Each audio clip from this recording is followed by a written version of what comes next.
A Gênese segundo o Espiritismo, as predições segundo o Espiritismo, capítulo 17, as predições do Evangelho. 17.13, segundo o advento do Cristo.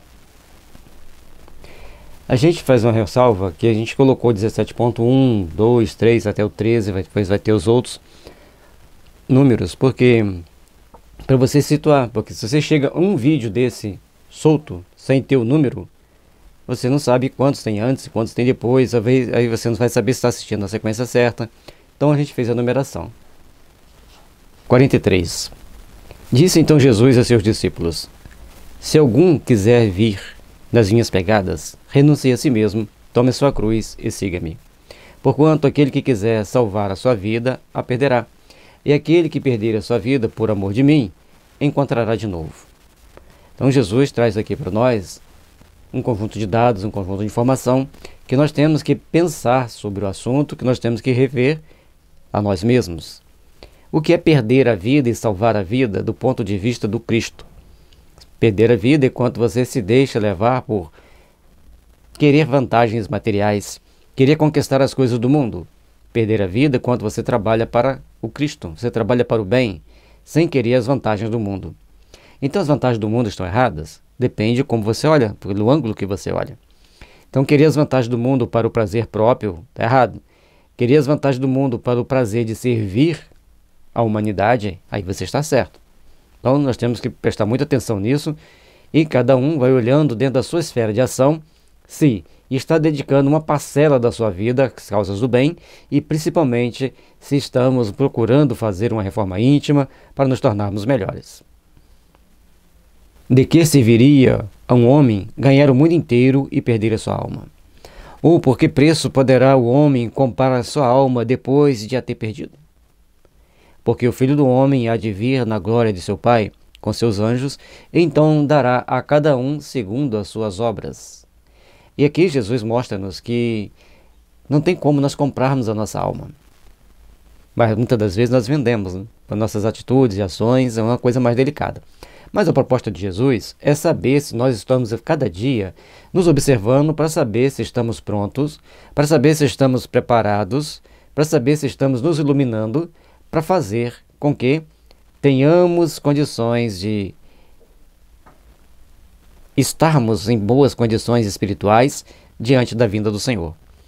Todos nós, ao longo da nossa existência, temos que procurar agir, procurar construir, procurar fazer o melhor possível para a edificação do bem. Digo-vos em verdade que alguns daqueles que aqui se encontram não sofrerão a morte sem que tenham visto vir o Filho do Homem no seu reino. Mateus capítulo 16, versículo 24 a 28. E aqui é um ponto bem polêmico, porque todos os apóstolos, todos aqueles trabalhadores que estavam lá junto com Cristo, morreram. Então o que está querendo dizer com isso aqui? Que não conheceram a morte? Será aí a segunda morte? Porque existe aquele momento em que o perispírito vai se sutilizar a tal ponto que a pessoa passa como uma espécie de segunda morte, ele fica um espírito mais livre.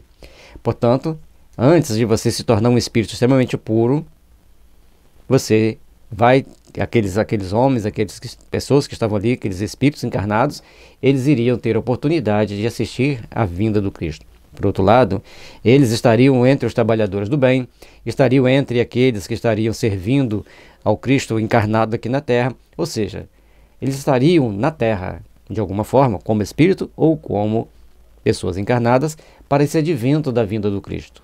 Portanto, fica evidente que tem que existir reencarnação, que tem a continuidade da vida espiritual, que ninguém vai ficar lá dormindo, que todos vão estar, então, em condições de abrirem-se para as realidades maiores da vida. 44. Então, levantando-se do meio da assembleia, o sumo sacerdote interrogou Jesus desta forma: nada respondes aos que depõem contra ti? Mas Jesus se conservava em silêncio e não respondeu. Interrogou de novo o sumo sacerdote: és o Cristo, Filho de Deus, para sempre bendito? Jesus lhe respondeu: eu o sou, e vereis um dia o Filho do Homem sentado à direita da majestade de Deus, e vindo sobre as nuvens do céu. Aí os caras ficaram muito loucos, né? Porque eles perguntavam, mas não queriam ouvir a resposta. Queria que Jesus blefasse naquela hora. Mas Jesus foi mais além. Além de dizer que ele era o Filho de Deus, ele ainda disse que eles iriam vê-lo na majestade dos céus, sentado à direita de Deus. Quer dizer, por outro lado, também era um presságio bom para o sacerdote, que ele não estaria sendo exilado da terra antes de várias e várias tribulações passarem pela humanidade. Logo o sumo sacerdote, rasgando as vestes, lhe disse: que necessidade temos de mais testemunhos? São Marcos capítulo 16, versículos 60 a 63. E assim, eles tentavam tramar contra Jesus, de todas as formas.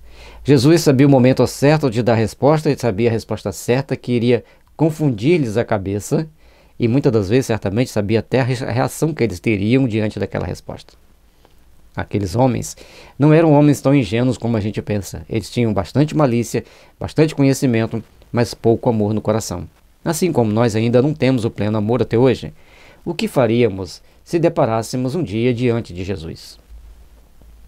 O que faríamos se deparássemos algum momento diante de um grande líder espiritual da humanidade? Ram Bunjan, no Nepal, Dalai Lama, na Índia,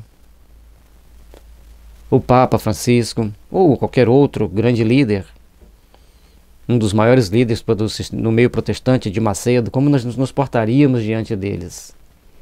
A forma com que nós nos portássemos, entender que vamos nos portar diante desse líder, diante, por exemplo, do Divaldo, que é um grande líder espírita, a forma com que nós vamos nos portar diante dessas pessoas é mais ou menos a forma com que nós nos portaríamos diante do Cristo. Faça uma autoanálise você mesmo. Como você se portaria diante de um grande líder religioso da Terra no momento? Fazendo essa autoanálise, nós vamos nos colocando na condição daquele que está pronto para ficar na Terra, ou se estamos colocando-nos na condição daquele que vai ter que sair da Terra. 45. Jesus anuncia seu segundo advento, mas não diz que voltará à terra com um corpo carnal, nem que personificará o Consolador. Apresenta-se como tendo de vir em espírito na glória de seu Pai e a julgar o mérito e o demérito e dar a cada um segundo as suas obras, quando os tempos forem chegados. Então, ele deixa claro que ele virá. Mas ele não vai vir conforme nós queremos que ele venha. Muitas pessoas querem que ele reencarne ou que ele materialize seu corpo e comece a andar entre nós, entre cada população. Agora, faça de novo uma autoanálise. Em qual religião Jesus se apresentaria se ele tivesse que chegar assim, materializar seu corpo aqui na Terra? E qual religião ele adentraria para seguir, fazendo seus ensinamentos, para passar as suas informações para o mundo? Façam a autoanálise.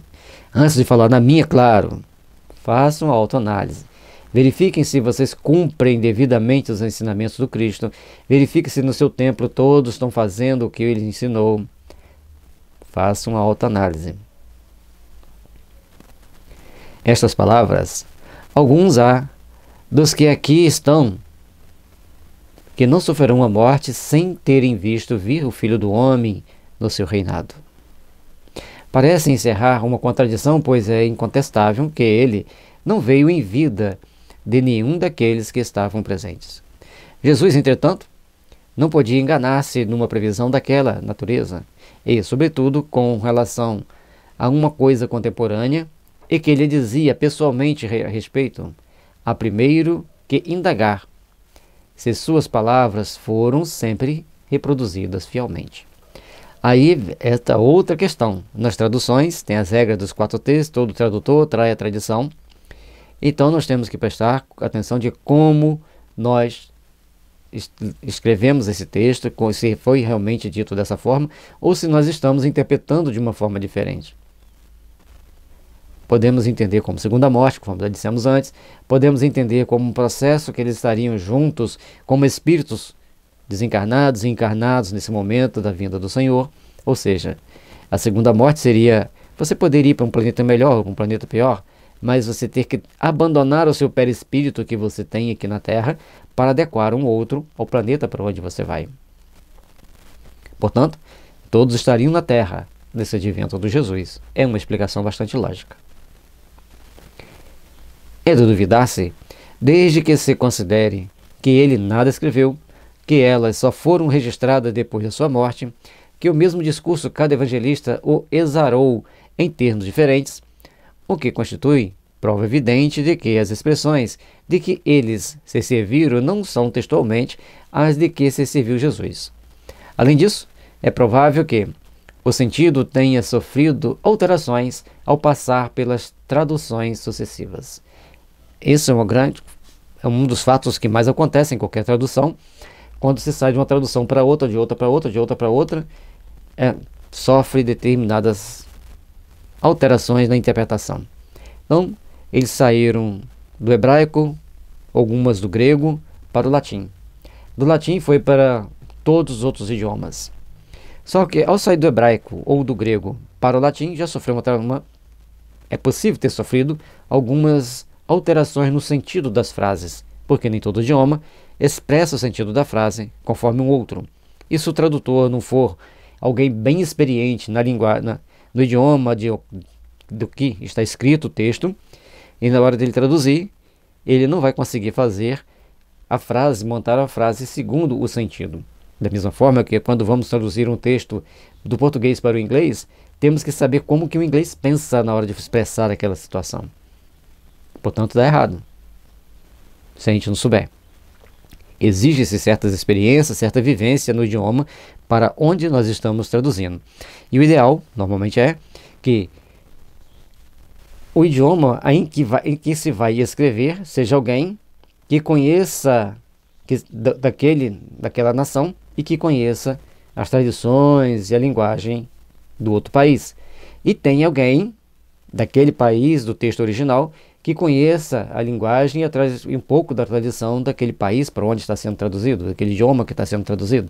Aí nesse diálogo, nesse intercâmbio de leituras e de debates entre si, debate saudável, né, para ver se o texto está sendo montado conforme o sentido aqui foi escrito. Nós temos exemplo disso no Organon da Arte de Curar de Samuel Hahnemann. Ele saiu do alemão para o inglês, do inglês para o espanhol, aí do espanhol para o português. Então, a forma de entender Hahnemann ficou um pouco diferente. Aí no Organon da Arte de Curar comentado, aí vocês vão ver uma tradução moderna, tradução baseada nessas outras traduções, para chegar mais próximo da ideia que Hahnemann queria passar. E nós demos um exemplo de um livro que nós conhecemos, a tradução original alemão mesmo, que a gente tenha, né? A gente tem ele em PDF, mas eu não sei alemão.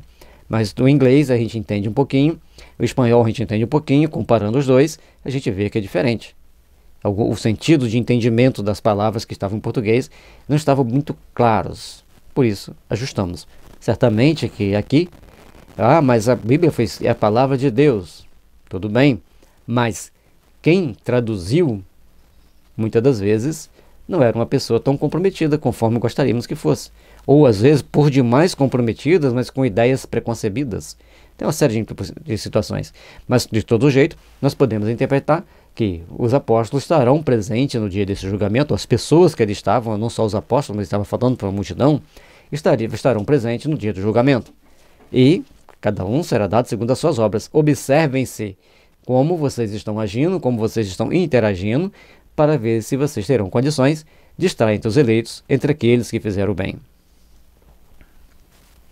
Por outro lado, é indubitável que, se Jesus houvesse dito tudo o que pudera dizer, ele se teria expressado sobre todas as coisas de modo claro e preciso, sem dar lugar a qualquer equívoco, conforme o fez com relação aos princípios de moral, ao passo que foi obrigado a velar o seu pensamento acerca dos assuntos que não julgou conveniente aprofundar. E se Jesus fosse falar naqueles tempos, olha, daqui a 2000 anos vai ter um avião, vai levantar com motor a combustível, feito de petróleo, que vão tirar das entranhas da terra, vão refiná-lo, ninguém ia entender nada e nem serviria para nada. Portanto, Jesus trouxe para nós conduta de ética e moral. O mais, nós fomos ter que trabalhar para desenvolver e entender esses princípios. A única tecnologia que nós temos hoje, que está na Bíblia, está lá no Êxodo, é a homeopatia, quando Moisés pega uma árvore venenosa e amarga e joga num poço de água venenosa e amarga e bate até que a água fique doce e deixe de ser venenosa. Portanto, o princípio homeopático está descrito ali por Moisés há 3.500 anos atrás, mais ou menos. Para alguns, 3.250 anos. Persuadidos de que a geração de que faziam parte testemunharia o que ele anunciava, os discípulos foram levados a interpretar o pensamento de Jesus de acordo com aquela ideia. Assim é que redigiram do ponto de vista do presente o que o mestre lhe dissera, fazendo-o de maneira mais absoluta do que ele próprio o teria feito. Seja como for, o fato é que as coisas não se passaram como eles, os apóstolos, o supuseram. Porque tudo que Jesus falava estava imerso no tempo, e um tempo que poderia estar muito além do aqui e agora. Cada um de nós, então, temos que procurar repensar, rever muitas interpretações, porque não é no tempo presente que Jesus falava. Jesus falava no tempo futuro, e o futuro poderia ser daí a 10 anos, daí a alguns dias, daí a 10 anos, daí a 1.000 anos e daí a 10.000 anos, porque o tempo para Jesus é o presente. Ele pode ler os acontecimentos e, como ele diz, o tempo daquilo acontecer só o sabe o Pai, mas Jesus sabe que vai acontecer, porque o tempo, a precisão do tempo em todas e qualquer profecia, em toda e qualquer previsão, é muito abstrato e muito difícil de ser calculado, conforme nós estudamos anteriormente na Gênesis. 46. A grande e importante lei da reencarnação foi um dos pontos capitais de Jesus não pôde desenvolver, porque os homens do seu tempo não se achavam suficientemente preparados para a ideia dessa ordem e para as suas consequências. Contudo, assentou o princípio da referida lei, como o fez relativamente a tudo mais. Estudada a proposta de evidência nos dias atuais pelo Espiritismo, a lei da reencarnação constitui a chave para o entendimento de muitas passagens do Evangelho, que, sem ela, parecem verdadeiros contrassensos. Aí nós temos que prestar atenção, porque muitas situações foram colocadas por Jesus, mas a gente não consegue entender tudo, porque nós não entendemos toda essa lei. Mas, sem entendermos a lei da reencarnação, as coisas ficam mais complicadas e mais delicadas. Por isso, quando a doutrina espírita vem trazer-nos certos entendimentos, certas ideias novas a respeito da reencarnação, nós precisamos então começar a compreender que aí o texto evangélico começa a ter mais lógica. E certamente que Kardec, na época, ele não tinha conhecimento das mudanças que foi feito por Justiniano no Concílio de Istambul, quando tirou os textos que falavam da reencarnação da Bíblia. Porque muitas passagens da Bíblia reportavam a reencarnação, as consequências da causa e efeito, as consequências dos nossos atos e da lei, mas Constantino e sua esposa Teodora não gostaram das conjecturas que o povo fazia, mostrando que eles teriam que reencarnar em situações difíceis para pagar as contas das maldades que eles faziam com o povo romano. A partir daquele momento, eles tomaram algumas atitudes, fizeram algumas mudanças, que certamente pesou muito sobre a cabeça deles, terão que resgatar isso de alguma forma, e trabalharem muito pela espiritualização da humanidade, seja no plano espiritual, seja reencarnado, porque eles tiraram uma das pedras fundamentais do Evangelho, que sem o qual fica difícil de entendermos a justiça divina, atrapalhando em muito a evolução da Terra e criando brechas para que colocamos a primeira pessoa do plural sim, porque toda a humanidade foi partícipe dessas atrocidades cometidas na Idade Média. É por meio dessa lei que se encontra a explicação racional das palavras acima admitidas que sejam como textuais. Uma vez que elas não podem ser aplicadas à pessoa dos apóstolos, é evidente que se referem ao futuro reinado do Cristo, isto é, ao tempo em que a sua doutrina, mais bem compreendida, for lei universal, dizendo que alguns dos ali presentes na ocasião veriam o seu advento, ele forçosamente se referia aos que estarão vivos de novo nessa época. Os judeus, porém, imaginavam que lhes seria dado ver tudo o que Jesus anunciava e tomavam ao pé da letra as suas frases alegóricas. E aí é outro detalhe importante que nós temos que perceber. Para os judeus, naquele momento, eles queriam acreditar tudo do pé da letra. Eles não queriam abstrair, primeiro, que eles não queriam aceitar Jesus como aquele enviado de Deus. Logicamente que não eram todos os judeus, mas alguns, principalmente aqueles mais poderosos, aqueles que tinham cargos importantes dentro do meio político e temporal. A partir do momento que eles começam a ver Jesus conquistando os corações do povo, eles não aceitam. Eles começam a implicar muito com Jesus. Sabendo das implicações da lei, que eles sabiam e conheciam, mas, como todos nós, tentamos dar uma escamoteada na lei, dar uma escamoteada daqui e dali, sem procurar entender a grandeza do Evangelho, sem procurar entender a grandeza daquelas palavras do Cristo. Porque não se aplicava simplesmente no momento, mas aplicar-se-iam ao longo das nossas vidas, ao longo das nossas existências, nos futuros que nos aguardam. Aliás, algumas de suas predições se realizaram no devido tempo, tais como a ruína de Jerusalém, as desgraças que se lhe seguiram e a dispersão dos judeus. Sua visão, porém, se projetava muito mais longe, de sorte que, quando falava do presente, sempre aludia ao futuro.